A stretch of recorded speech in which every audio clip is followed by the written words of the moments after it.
स्वागत है बच्चों आप सबका ऑनलाइन क्लासेस में। और आज ऑनलाइन क्लासेस के सीरीज़ में हम क्लास 12th ज्योग्राफी के पार्ट 2 के अंतर्गत लेसन 9 जिसका नाम है मानव बस्तियाँ, इनका हम शॉर्ट नोट्स पढ़ेंगे और देखेंगे कि हमें इस लेसन में क्या क्या पढ़ना है। जो महत्वपूर्ण बिंदु हैं इस लेसन के वो आपको दिखाया जा रहा है। तो मानव बस्तियाँ, जैसा कि बच्चों आपने ज्योग्राफी के पार्ट 1 में भी आप लेसन 10 में पढ़ रखा है, तो आशा है आपको थोड़ी बहुत जानकारी इसकी होगी। अगर नहीं भी हो तो इस अध्याय में आपको फिर से वही रिमाइंड हो जाएगा। मानव बस्तियाँ, मानव बस्ती, और यह इसके प्रकार दिए गए हैं कौन कौन से हैं, ग्रामीण और नगरीय। फिर ग्रामीण बस्तियों के प्रकार हैं। प्रकार में पहला गुंचित, फिर विखंडित, पल्ली बस्तियाँ, एकाकी बस्तियाँ। गुच्छित बस्तियों में यानी जो सघन बसी बस्तियाँ हैं कहाँ पर होंगी, ये जलोढ़, मैदानी उत्तर पूर्वी राज्यों में। विखंडित बस्तियाँ या कुछ बिखरी हुई बस्ती क्या कहाँ पर होंगी, राजस्थान, गुजरात में। और इसके अलावा पल्ली बस्तियाँ निम्न गंगा मैदान, हिमालय की निम्न घाटियों में। एकाकी बस्तियाँ मेघालय में, हिमाचल में। इस प्रकार ये ग्रामीण बस्तियाँ और किस प्रकार की बस्तियाँ कहाँ कहाँ इनका विवरण रहा।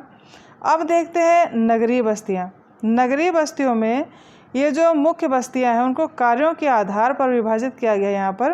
तो पहला देखते हैं नगरीय कौन सा है, प्रशासनिक नगर, और इसका उदाहरण है प्रशासनिक में दिल्ली, चंडीगढ़। दूसरा है औद्योगिक नगर जिसमें मुंबई और भिलाई। व्यापारिक नगर का उदाहरण है कोलकाता, सतना।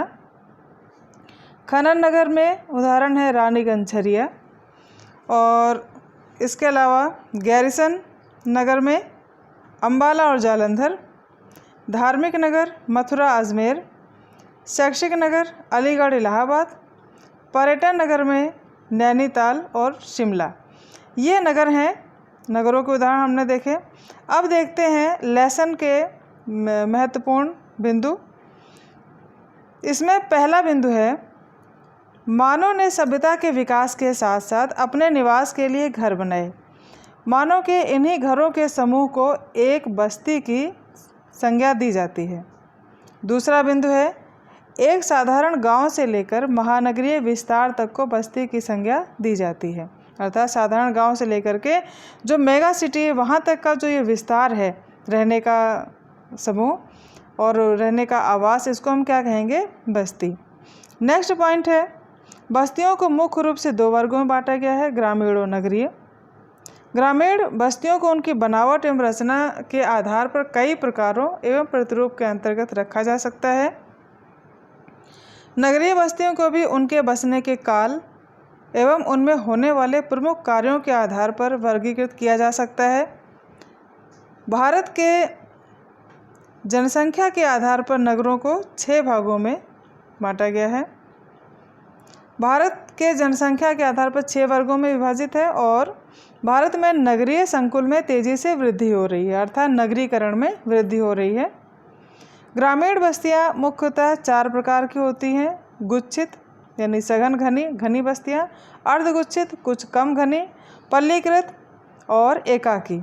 उसके बाद है गुच्छित अथवा संकुचित या अकेंद्रित बस्तियों में मकान एक मार्ग के किनारे किनारे आपस में एक दूसरे से सटे हुए तथा संकुलित रूप से निर्मित होते हैं।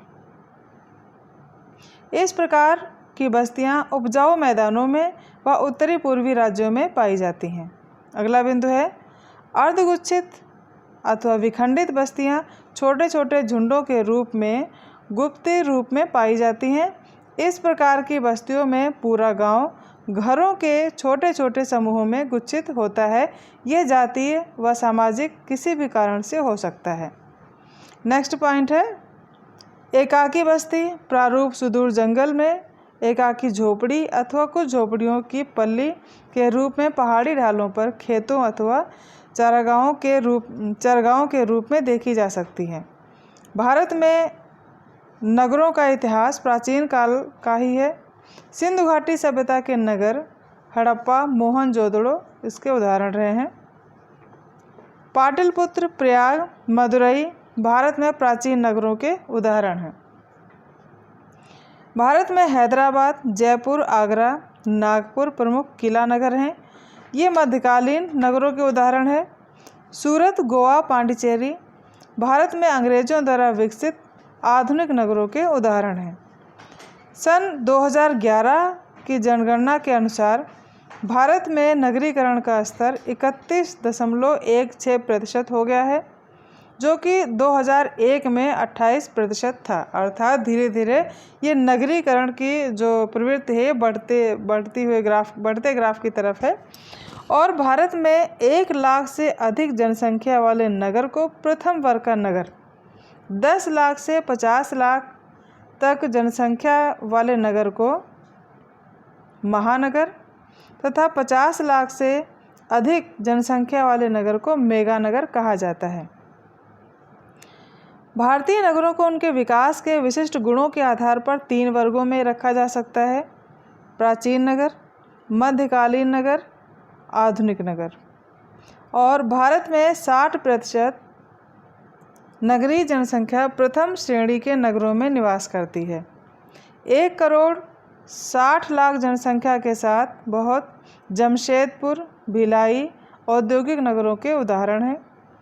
कांडला, विशाखापट्टनम, मुगलसराय प्रमुख परिवहन नगर, रानीगंज और डिगबोई प्रमुख खनन नगर हैं। बच्चों, ये जो दिए गए हैं कांडला, विशाखापट्टनम, ये कैसे हैं? परिवहन नगर हैं। और रानीगंज और डिगबोई प्रमुख खनन नगर हैं। खनन नगर कैसे? तेल के खनन नगर हैं। गैरिसन नगर को छावनी नगर भी कहा जाता है। अम्बाला, जालंधर ऐसे नगरों के उदाहरण हैं। कुछ पुराने नगरों तथा महानगरों के चारों ओर नगरों का विकास हुआ है, जिन्हें अनुषंगी नगर कहा जाता है।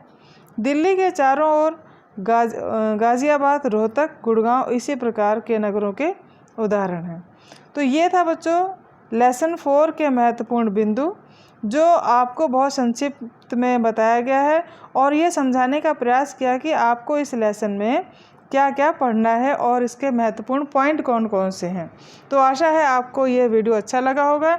अगर आपको वीडियो अच्छा लगे तो लाइक करें और चैनल को सब्सक्राइब ज़रूर करें बच्चों, इससे कि अगले इसी लेसन का विस्तृत अध्ययन जो आपको करना है उसका अगला वीडियो आपके पास उसका नोटिफिकेशन आ जाए। तो बच्चों, मिलते हैं इसी लेसन के अगले वीडियो में। तब तक के लिए अपना ध्यान रखें। Take care. Thank you.